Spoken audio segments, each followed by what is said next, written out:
जैसे कि इसमें भी है there are two cars either is new, यानी कि वहाँ पर दो कार हैं, उनमें से एक नया है। और एनी वन भी हम इस्तेमाल करते हैं जब दो या दो से ज़्यादा चीज़ों के लिए। तो ये एनी और एनी वन मतलब इसमें स्पेस होंगे। जैसे कि any one of the three sisters is beautiful.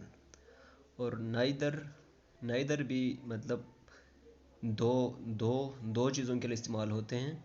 Neither of the two criminals has been arrested, यानी कि दोनों गिरफ्तार नहीं हुए हैं। नॉन मतलब दो से ज़्यादा चीज़ों के लिए इस्तेमाल होते हैं, जैसे कि none of the five criminal has been arrested. इसके अलावा अगर हम ऑब्जेक्ट की बात करें तो ऑब्जेक्ट हमेशा नाउन या प्रोनाउन होता है बेसिकली। तो ट्रांजिटिव वर्ब में क्या होता है कि वर्ब के बाद सीधा ऑब्जेक्ट आता है, मतलब कि ये ट्रांसफ़र कर रहे होते हैं कि जो एक्शन हुआ है वो ऑब्जेक्ट पे ट्रांसफ़र कर रहे होते हैं।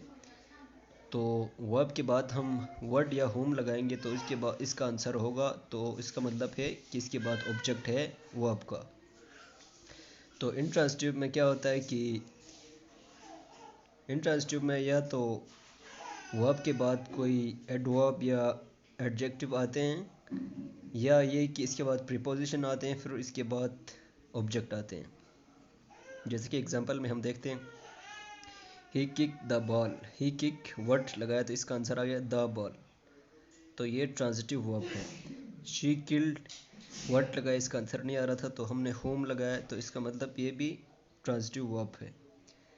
और तीसरे में I am going to London, I am going word लगाया, टू लंदन आया, लेकिन टू क्या था, इसमें प्रेपोजिशन था, तो टू लंदन है, तो ये इसका मतलब है इंट्रांजिटिव वर्ब है। सराली स्पीक्स लाउडली, ये भी इंट्रांजिटिव वर्ब है, क्योंकि स्पीक्स के बाद लाउडली किसको आ रहा है, स्पीक्स को मॉडिफाई कर रहा है, तो ये क्या है, एडवर्ब है बेसिकली। इसके बाद रिफ्लेक्सिव प्रोनाउन बेसिकली सेल्फ या सेल्व्स लगाते हैं, ये ऐसे वर्ड होते हैं जिसके बाद सेल्फ या सेल्व्स आते हैं।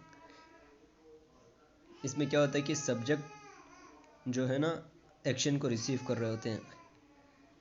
ऐसे वर्ड जिनके बाद रिफ्लेक्सिव प्रोनाउन आते हैं वो ये वर्ड्स हैं enjoy, amuse, acquired, avail, absent, present, introduce, adopt और pride।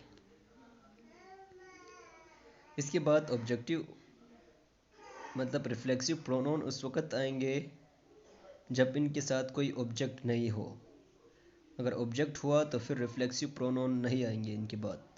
जैसे कि एग्जांपल में देखते हैं I enjoy the party last night, यानी इसमें आई एन्जॉय माई सेल्फ नहीं आएंगे, क्योंकि इसके बाद सीधा ऑब्जेक्ट आ गया है, तो ये वाला सेंटेंस सही है।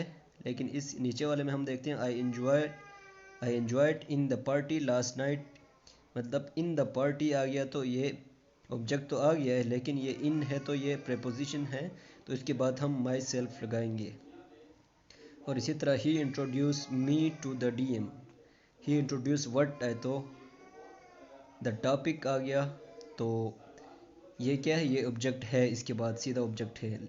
लेकिन ही इंट्रोड्यूस टू द डीएम आ गया तो ये तो टू था, और टू द डीएम किया तो क्या है, ये ऑब्जेक्ट तो है लेकिन ये प्रेपोजिशन का है, तो ही इंट्रोड्यूस हिमसेल्फ आएगा टू द डीएम।